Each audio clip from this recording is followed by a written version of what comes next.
হুজুর বড় পীর লিখেছেন, হ্যাঁ আলেম, তোমার সামনে একজন সাধারণ ব্যক্তি এসেছে।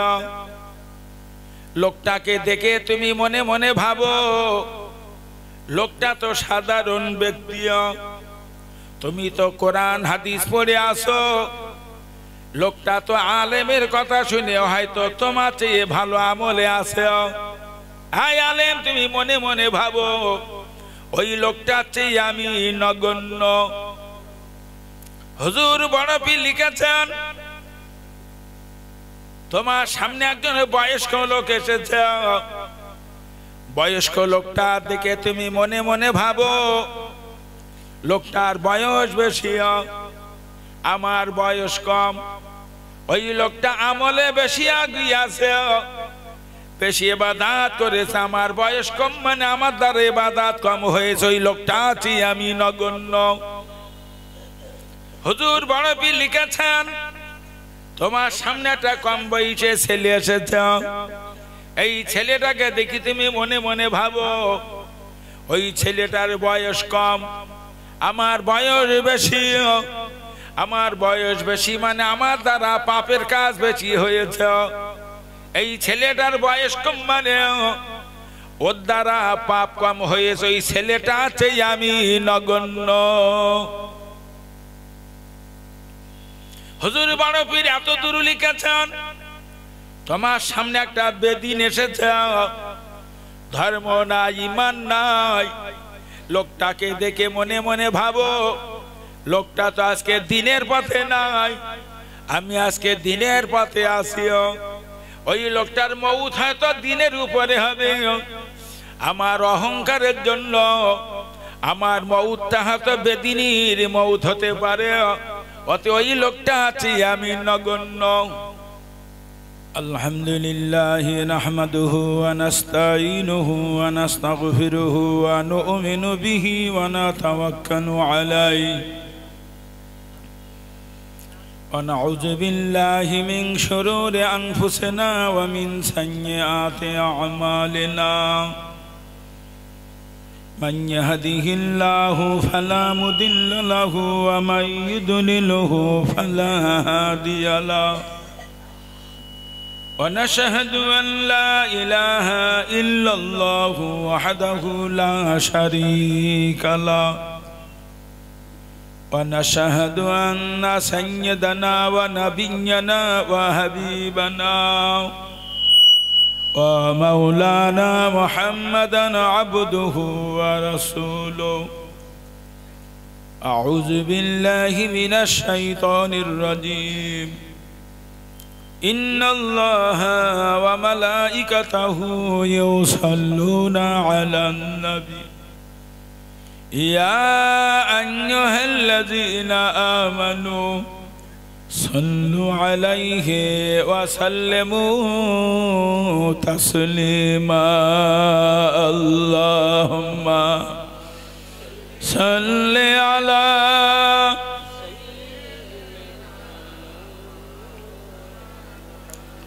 وعلى آل سيدنا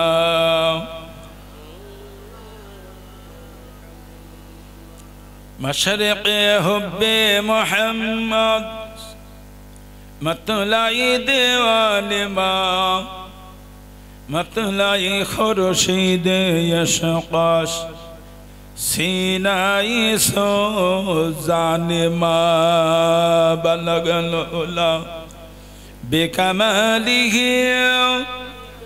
کشف الدجى بجماله حسنت جامیو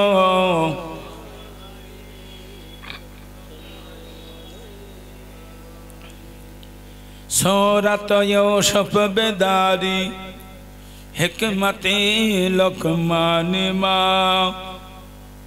کاری قرآن باری اے دل شاد مان ما بلغ العلا بکماله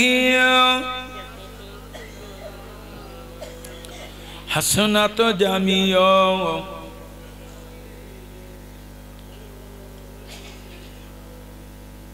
جناب সভাপতি, সম্মানীয় ওলামায়ে কেরাম, হুফাজে কেরাম, হুজ্জাজে কেরাম, উপস্থিত ইমানদার ভাই বাবাজিরা, স্নেহের কচিরা, দোয়া করবেন আল্লাহ পাক যাতে শরিয়াতের উপরে কায়েম রাখেন। পবিত্র মজলিসে আল্লাহ আমাদেরকে বসার সুযোগ দিয়েছেন। শাহী দরবারে শুকরিয়া আদায় করি, তো মহাব্বতের সঙ্গে বলি আলহামদুলিল্লাহ। তারি বাদে তারি হাবিব রাহমাতুল লিল আলামিন, জগৎ শ্রেষ্ঠ নিয়ামত সাইয়্যিদানা নবী মুহাম্মদ রাসূলুল্লাহ, মহাব্বতের সঙ্গে বলি সাল্লাল্লাহু আলাইহি ওয়াসাল্লাম। হুজুরির প্রতি হাজার হাজার দরুদ সালাম। এত সময় ধরে পরপর ওলামাদের কাছে অনেক কথা শুনেছেন, বিশেষ করে মাওলানা হিজবুল্লাহ সাহেব অনেক সময় ধরে আপনাদের কাছে অনেক কথা শোনালেন। আমি শুনলাম আমার পরেও আর একজন বক্তা আছেন, মাওলানা মফিজুল ইসলাম ধোপা বেড়ে, তিনিও আবার ওয়াজ করবেন এসে। তো আমি আপনাদের একেবারেই ঘরের সন্তান, আমি সংক্ষেপে দুটো কথা বলার আশা নিয়ে বসেছি, বাকি আল্লাহ তাআলার মোবারক পড়ছি। কোরআনে আল্লাহ বলেছেন, ইন্নাল্লাহা লা ইউহিব্বু মান কানা মুখতালান ফাখুরা। আল্লাহ কোরআনে বুঝাচ্ছেন, নিশ্চয়ই আমি আল্লাহ ফখরকারীদের ভালোবাসি না। আল্লাহ বললেন, আমি অহংকারকারীদের ভালোবাসি না। রাসূলুল্লাহ মুসলিম শরীফের হাদিসে বলেছেন, লা ইয়াদখুলুল জান্নাতা মান কানা ফি কলবিহি মিসকালা যারাতিন মিন কিবার। যার অন্তরে সরিষার দানা পরিমাণ অহংকার, ওই লোকটা হিসাব আনতে জান্নাতে যাবে না, নবী বলছেন। কোরআনের এই আয়াত আর হাদিস নিয়ে ওলামারা তাফসীর করেছেন। আচ্ছা, বিশ্বের বড় পীরের নাম কি? আমরা সবাই জানি বড় পীরের নাম আব্দুল কাদের জিলানী। বড় পীর না, শুধু বড় পীর না, উনি একজন বড় আলেম, সুবহানাল্লাহ বলেন। বড় পীর না শুধু, উনি বিশ্বের মাটিতে একজন বড় আলেম। হুজুর বড় পীর আব্দুল কাদের জিলানী রাহমাতুল্লাহ আলাইহি কোরআনের এই আয়াতটা নিয়ে ব্যাখ্যা করতে গিয়ে বলেছেন, মাওলানা সাহেব, তোমার সামনে একজন মাওলানা সাহেব এসছে, তুমি ওই মাওলানা সাহেবকে দেখে মনে মনে ভাবো উনি একজন আলেম, আমি একজন আলেম। না জানি উনি এমন একটা কিতাব পড়িয়েছেন যে কিতাবটা হয়তো আমার জীবনে পড়া হয়নি, কিংবা উনি এমন একটা আমলে আছেন যে আমলটার উপরে আল্লাহ বেশি খুশি, আমি যে আমলটার উপরে আছি আল্লাহ অতটা খুশি না, অতএব ওই আলেমটার চেয়ে আমি না নগণ্য। আচ্ছা, কথা বোঝা যাচ্ছে বলে মনে হয়? হুজুর বড় পীর লিখেছেন, হ্যাঁ আলেম, তোমার সামনে একজন সাধারণ ব্যক্তি এসেছে, লোকটাকে দেখে তুমি মনে মনে ভাবো লোকটা তো সাধারণ ব্যক্তি, তুমি তো কোরআন হাদিস পড়ে আসো, লোকটা তো আলেমের কথা শুনে হয়তো তোমার চেয়ে ভালো আমলে আছে। হ্যাঁ আলেম, তুমি মনে মনে ভাবো ওই লোকটার চেয়ে আমি নগণ্য। হুজুর বড় পীর লিখেছেন, তোমার সামনে একজন বয়স্ক লোক এসেছে, বয়স্ক লোকটা দেখে তুমি মনে মনে ভাবো লোকটার বয়স বেশি, আমার বয়স কম, ওই লোকটা আমলে বেশি এগিয়ে আছে, বেশি ইবাদত করেছে, আমার বয়স কম, মানে আমার দ্বারা ইবাদত কম হয়েছে, ওই লোকটা আছি আমি নগণ্য। হুজুর বড় পীর লিখেছেন, তোমার সামনে একটা কম বয়সে ছেলে এসেছে, এই ছেলেটাকে দেখি তুমি মনে মনে ভাবো ওই ছেলেটার বয়স কম, আমার বয়স বেশি, আমার বয়স বেশি মানে আমার দ্বারা পাপের কাজ বেশি হয়েছে। এই ছেলেটার বয়স কম মানে ওর দ্বারা পাপ কম হয়েছে, ওই ছেলেটা চেয়ে আমি নগণ্য। হুজুর বড় পীর এত দূর লিখেছেন, তোমার সামনে একটা বেদিন এসেছে, ধর্ম নাই ঈমান নাই। লোকটাকে দেখে মনে মনে ভাবো লোকটা তো আজকে দিনের পথে নাই, আমি আজকে দিনের পথে আসিও। ওই লোকটার মউত হয়তো দিনের উপরে হবে, আমার অহংকারের জন্য আমার মউতটা হয়তো বেদিনীর মউত হতে পারে, অত ওই লোকটা আছি আমি নগণ্য। কি বুঝালাম বলেন? এখন যত লোক আছে সকলের চেয়ে আমি নগণ্য। এই চিন্তা চেতনা যার মাথায় নেই তার ভিতরে আছে অহংকার, আর অহংকারী ব্যক্তি জান্নাতে যাবে না। তাহলে মনটা কিরাম তৈরি করতে হবে, অন্তরটা কিরাম তৈরি করতে হবে। हम सब जानते हैं, हम सब समझते हैं, ये चिंता ये चेतना इबलिसेर मुमिनिन ना। আমি ফুরফুরার ছোট হুজুর পীর কেবলা রহমাতুল্লাহ আলাইহির সঙ্গে ওয়াজ করা লোক বলো, আমি ছোট হুজুরের সঙ্গে ওয়াজ করেছি, আমি ওয়াজ করে নেমেছি। ছোট হুজুর ওয়াজে উঠেছেন, ছোট হুজুর ওয়াজ করছেন, আমি সামনে বসে ওয়াজ শুনছি। উনি ওয়াজ করতেন খুব বেশি, বাবা মেথরের না অহংকার মানায় না। মেথর মেথর, আচ্ছা মেথর কারে বলে? যারা পায়খানা ঘর সাফ করে। দেখেন না মাঝে মাঝে আপনার ওই কারেন্ট পোস্টের গায়ে লেখা আছে পায়খানা সাফ, একটা নাম্বার দেওয়া থাকে, ওই নাম্বারে ফোন করবেন, ঠিক আপনার বাড়ি একটা বালতি একটা লাঠি নিয়ে ঢুনঢুন করে হাজির হয়ে যাবে। আমরা দেখে নাক ছিটকাই।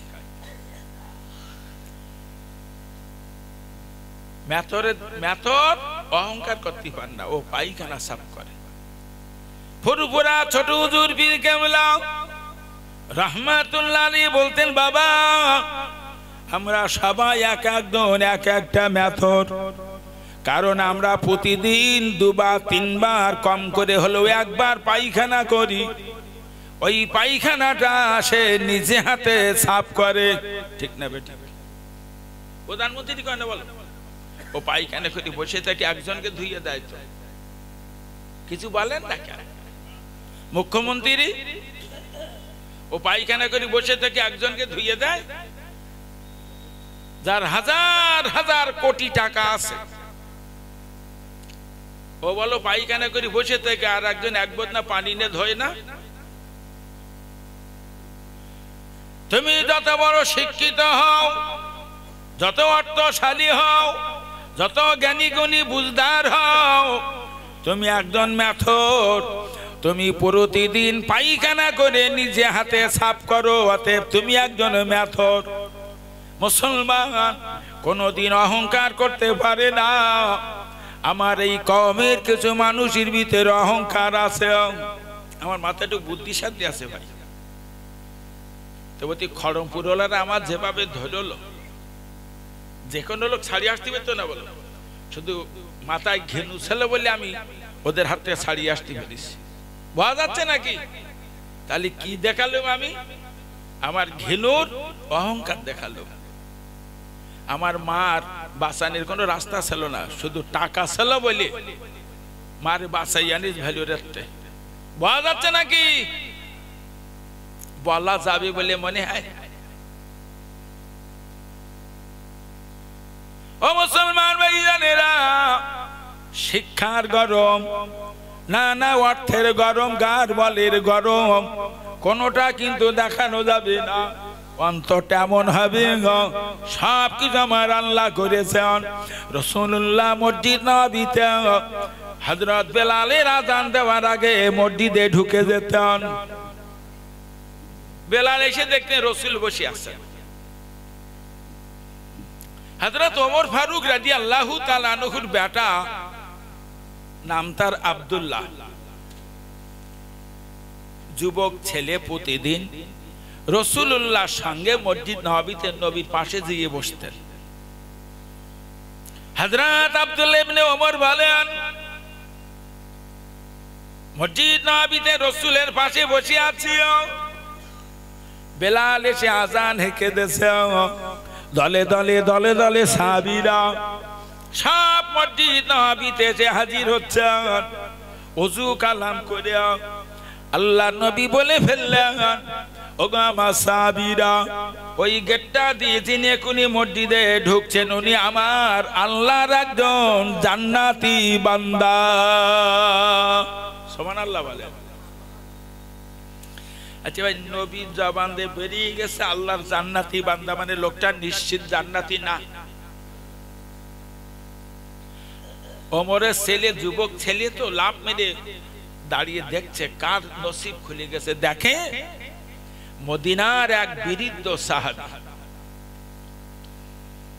হযরত ওমরের বেটা আব্দুল্লাহ বলেন, পরের দিন আমি রাসূলুল্লাহর পাশে বসেছিলাম, আজান হেঁকে দিয়েছে বেলাল, দলে দলে সাহাবীরা ওযু করে মসজিদ নববীতে ঢোকেন। সাহাবীদের একটা চরিত্র ছিল, ওযু থাকতেও ওযু করতেন আজান হলে। এই জায়গায় একটা কথা বলে রাখি, এটা রজব চাঁদ না, এটা রজব চাঁদ। এই চাঁদের 27 তারিখে রাসূলুল্লাহকে আল্লাহ দাউদ করেছিলেন আল্লাহ পাকের আরশ মহল্লায়। অনেক কথা। আল্লাহ জিবরাইলকে বললেন, আমার হাবিবকে দুনিয়ায় রেখে আসার আগে জান্নাত আর জাহান্নামটা একটু দেখিয়ে নিয়ে যাও। আল্লাহ নবী জান্নাতের ভিতরে ঘুরছেন, জিবরাইল সঙ্গে আছেন। আমার নবী দাঁড়িয়ে যান, পিছনের দিকে তাকান, আবার একটু হাঁটেন, আবার দাঁড়ান, আবার পিছনের দিকে তাকান। জিবরাইল বলে, ইয়া রাসূলুল্লাহ, হাঁটেন আর দাঁড়িয়ে যান কেন, পিছনে তাকান। নবী বললেন, আয় জিবরাইল, আমি যেন শুনতে পাই কে আমার পিছনে পিছনে হেঁটে আসে, পায়ের আওয়াজ। জিবরাইল বলে, ইয়া রাসূলুল্লাহ, অন্য কোন মানুষের পায়ের আওয়াজ না, ওটা হলো মসজিদ নববীর মুয়াজ্জিন হযরত বেলালের পায়ের আওয়াজ। রাসূলুল্লাহ মিরাজ থেকে ফিরে এসে বেলালকে ধরলেন, বেলাল, আমি জান্নাতের ভিতরে যখন ঘুরছিলাম বারবার তোমার পায়ের আওয়াজ শুনতে পাচ্ছিলাম, তোমার একটা গোপন আমল আছে, আমাকে একটু বলতে হবে। বেলাল বলে, হুজুর, আপনি মসজিদ নববীর ইমাম, আমি মসজিদ নববীর মুয়াজ্জিন। ও রাসূলুল্লাহ, আমি কি করি না করি সব আপনি জানেন। নবী বললেন, না বেলাল, আমার অজান্তে একটা গোপন আমল আছে, একটু আমার বুঝাই বলো। বেলাল বলে, ইয়া রাসূলুল্লাহ, এটা কি আপনি জানেন, আমার যখন ওযু নষ্ট হয়ে যায় হুজুর আমি সঙ্গে সঙ্গে ওযু করে নেই। সুবহানাল্লাহ বলেন। হুজুর এটাই আপনি কি জানেন? নবী বলেন, না, ওই আমলটা আমি জানতাম না তোমার। তাহলে ওযু বেশি করা ভালো না খারাপ? আর একটা কথা বলি, আমাদের আমরা হানাফি মাযহাবের লোক না, এই মানে এখানকার লোক কোন মাযহাবের লোক? আমরা হানাফি মাযহাবের লোক। আমাদের মাযহাবের ইমাম ইমাম আজম আবু হানিফা নু'মান বিন সাবিত রাহমাতুল্লাহ। ইমাম আজম বলতেন, আমি যখন ওযু করতাম তখন আমি দেখতাম ওযুর পানিতে গোনা ধুয়ে ধুয়ে যাচ্ছে। সুবহানাল্লাহ বলেন। তাহলে আমাদের চোখ নেই, তবে এটা আমাদের বিশ্বাস রাখতে হবে, আমরা যখন ওযু করি ওযুর অঙ্গগুলো ধুয়ে ধুয়ে যায়, গোনা ধুয়ে যায়। তাহলে ওযু বেশি করবেন না কম করবেন? ওগো আমার ভাইয়ানেরা, মসজিদ নববীতে আজকেও ওমরের বেটা হযরত আব্দুল্লাহ বসে আছেন। রাসূল পাকের প্রিয় সাহাবী বেলাল মসজিদ নববীতে আযান হেঁকে দিয়েছে। দলে দলে সাহাবীরা মসজিদে ওযু করে ঢুকছেন। আল্লাহর নবী আজ বলে ফেললেন, ওগো আমার সাহাবীরা, ওই গেটটা দিয়ে যিনি এখনই ওযু করে ঢুকছেন উনি আমার আল্লাহ পাকের একজন জান্নাতি বান্দা। হযরত ওমরের বান্দা লক্ষ্য করে দেখেন, অন্য কোন ব্যক্তি না, নবী 3 দিন ধরে একই ব্যক্তির নাম প্রকাশ করেছেন। সেই মুরব্বী মানুষের বাড়ি ওমরের ছেলে গেছে, যে বলছে চাচা যান আপনি জানেন তো আমি ওমরের ছেলে? বলে হ্যাঁ সে তো জানি। বলে আমার আব্বার সঙ্গে একটু ঝামেলা মতন হয়েছে, তা আমি কটা দিন আপনার বাড়ি একটু থাকবো, একটু থাকার সুযোগ দেবেন? মদিনার লোক না খুব নরম মেজাজের, বলো ওরা গরম মেজাজের না, খুব নরম মেজাজের লোক। তা মুরব্বী বলছে তা থাকো বাবা। ওমরের বেটা মুরব্বীর বাড়ি আসেন, মুরব্বী যখন খাওয়া দাওয়া করে ওমরের বেটা ওই মুরব্বীর সঙ্গে খাওয়া দাওয়া করে। মুরব্বীটা যখন ঘুমিয়ে যায় ওমরের বেটা বলে আমি মুরব্বীর পাশে একটা বালিশ নিয়ে ঘুমিয়ে যাই। ওই মুরব্বী সাহাবী যখন মসজিদে নামাজ পড়তে যায় ওমরের বেটা সঙ্গে মসজিদ নববীতে নামাজ পড়তে যায়। কয়েকদিন চলে গেল, আজকে ৪র্থ দিন সকালবেলা ওমরের বেটা মুরব্বী ধরে বললেন চাচা যান আমার আব্বার সঙ্গে আমার কোনো ঝামেলা হয়নি। ও চাচা যান আমার আব্বার সঙ্গে আমার কোনো ঝামেলা হয়নি। আপনি জানেন না আমার নবী আপনার পিছনে 3 দিন ধরে আমার আল্লাহর জান্নাতি বান্দা বলেছেন। কেন বলেছেন? তাই আমি ছলনা করে আপনার বাড়ি আজ কয়টা দিন কাটাইলাম। আমার চেয়ে অতিরিক্ত কোনো আমল আপনার ভিতরে খুঁজে পাই নাই। আপনি মসজিদে জামাতে নামাজ পড়েন, আমিও মসজিদে জামাতে নামাজ পড়ি। চাচা আপনি তাহাজ্জুদ পড়েন, আমি তাহাজ্জুদের নামাজ পড়ি। আপনি আওয়াবিন ইশরাক পড়েন, আমি আওয়াবিন ইশরাক পড়ি। চাচা আপনি কোরআন পড়েন, তাসবিহ পড়েন, আমি কোরআন তেলাওয়াত করি, আমিও তাসবিহ তেলাওয়াত করি। আমার চেয়ে আপনার 1 বিন্দু ইবাদত বেশি নয়, কিন্তু আমার নবী আপনাকে কেন আল্লাহর জান্নাতি বান্দা বলেছেন জবাবটা দিতে হবে, অন্যথায় আমি আপনাকে ছেড়ে দেব না। আমি ওমরের ছেলে।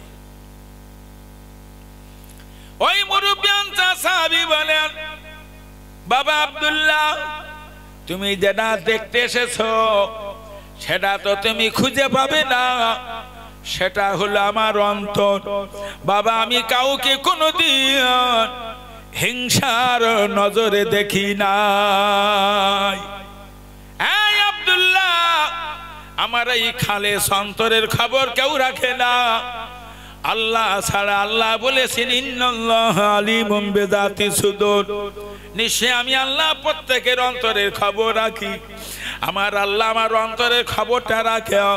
আমি জীবনে কারোর উপরে হিংসা করি না, যার জন্য আমার এই খালেস অন্তরের জন্য আমার আল্লাহ আমার নবীর জবান দিয়ে বার করে নিয়েছে আমি আল্লাহর একজন জান্নাতি বান্দা। আমি কি ওয়াজ করছি বোঝা যাচ্ছে বলে মনে হয়? অন্তর অন্তর। আমরা এই ঘর বাড়ি করি, ঘর বাড়ি সবাই তো কম বেশি করে, কেউ 2 তলা 3 তলা, কেউ 1 তলা, কেউ 2 তলা করে। তো আপনি জানেন ঘর করার সময় নিয়ত করতে হয়। বুখারীর হাদিস এসেছে ইন্নামা আমালু বিন্নিয়াত, কিয়ামতের দিন নিয়তের উপরে বিচার হবে। এটা ঘর করতে গেলেও নিয়ত করতে হবে।